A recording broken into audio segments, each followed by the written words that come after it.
ನಮಸ್ತೆ, ಕೇಟುವೆಟ್ ಎಸ್ಪಿರೆಂಟ್ ಚಾನೆಲ್ಗೆ ಸ್ವಾಗತ. Ministry of finance department, central government, new Delhi. Director of enforcement, government of ಇಂಡಿಯಾದಲ್ಲಿ ಲೀಗಲ್ ಕನ್ಸಲ್ಟೆಂಟ್ ಪೋಸ್ಟ್ಗೆ ಕಾಲ್ಫಾರ್ಮ್ ಮಾಡಿದ್ದಾರೆ. ನೋಡ್ಬೋದು.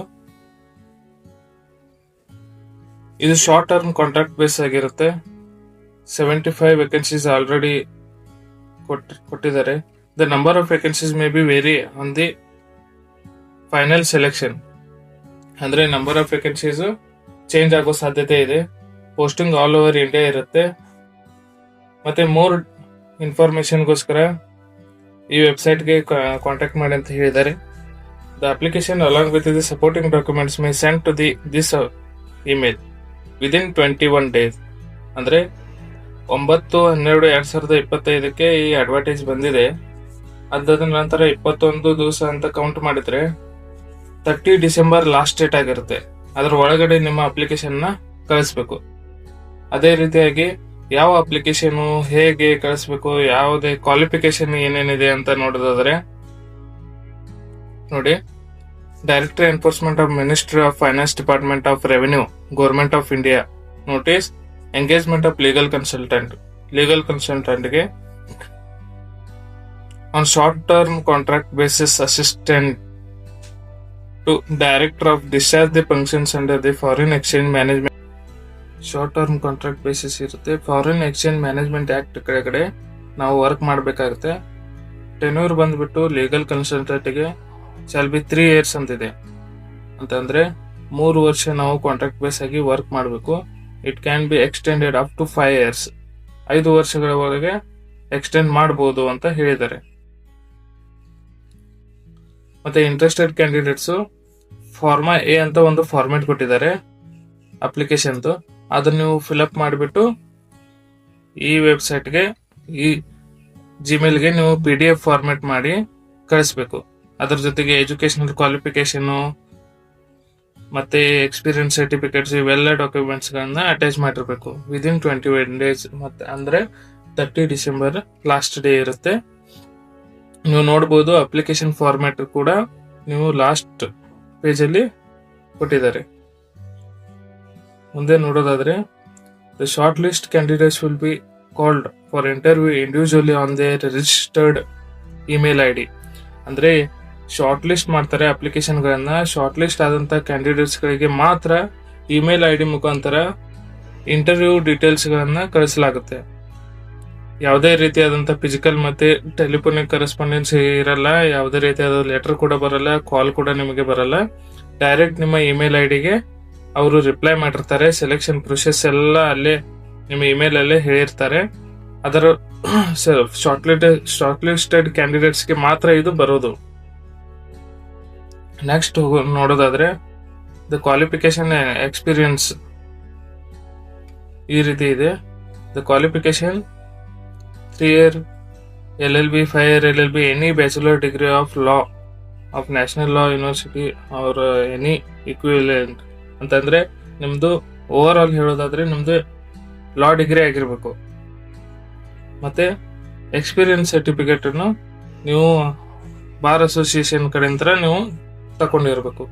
3 years maximum experience, minimum experience ಕೇಳಿದ್ದಾರೆ. It can be in any criminal and personal law. Candidates having LLM may be given additional weightage. LLM ಇದ್ದವರಿಗೆ ಹೆಚ್ಚಿನ ಆದ್ಯತೆಯನ್ನ ಕೊಡಲಾಗುತ್ತೆ.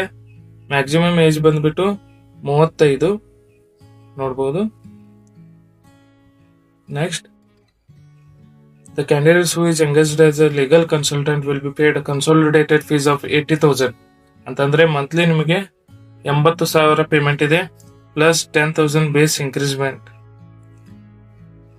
ಅಂದ್ರೆ ಪ್ರತಿ ವರ್ಷ ನಿಮಗೆ 80,000 ಜೊತೆಗೆ ಪ್ಲಸ್ 8,000 10% ಅಂದ್ರೆ 8,000 ಇನ್ಕ್ರಿಮೆಂಟ್ ಆಗುತ್ತೆ. ಯಾವ ರೀತಿ ಕೆಲಸ ಮಾಡಬೇಕು ಅಂತ ನೋಡೋದಾದ್ರೆ, consultant shall render assistant to the officers of the director. Officers ಗಳಿಗೆ ಅಸಿಸ್ಟೆಂಟ್ ಆಗಿ ವರ್ಕ್ ಮಾಡಬೇಕು. ಅದಲ್ಲದೆ ಅಪೆಲೆಂಟ್ ಟ್ರಿಬ್ಯುನಲ್ ಗಳಿಗೆ ಅಪಿಯರ್ ಆಗಬೇಕು, which can be a foreign exchange and adjudication authority and appellate tribunals of PMLA and other courts as director. ಅದಲ್ಲದೆ ನೀವು panel ಅಡ್ವೊಕೇಟ್ಸ್ಗಳಿಗೆ ಮತ್ತು senior ಅಡ್ವೊಕೇಟ್ಸ್ಗಳಿಗೆ as a assistant ಆಗಿ ವರ್ಕ್ ಮಾಡಬೇಕು, ಆಸ್ ಅ ಜೂನಿಯರ್ ಅಡ್ವೊಕೇಟ್ ಆಗಿ. Posting ನೋಡೋದಾದ್ರೆ, candidates on there appointment shall be serve anywhere in India. All over ಇಂಡಿಯಾದಲ್ಲಿ ಎಲ್ಲಿ across India ಎಲ್ಲಿ ಬೇಕಾದ್ರೂ ಅವ್ರಿಗೆ ಪೋಸ್ಟಿಂಗ್ ಅನ್ನ ಕೊಡಲಾಗುತ್ತೆ. ಟೆನ್ಯೂರ್ ನೋಡೋದಾದ್ರೆ, ನಾವು ನೋಡಿದ ಹಾಗೆ ಆಲ್ರೆಡಿ 3 years ಕಾಂಟ್ರಾಕ್ಟ್ ಬೇಸ್ ಇರುತ್ತೆ. ರೆಸ್ಪೆಕ್ಟ್ಫುಲಿ 5 ವರ್ಷ ಎಕ್ಸ್ಟೆಂಡ್ ಮಾಡ್ಬೋದು.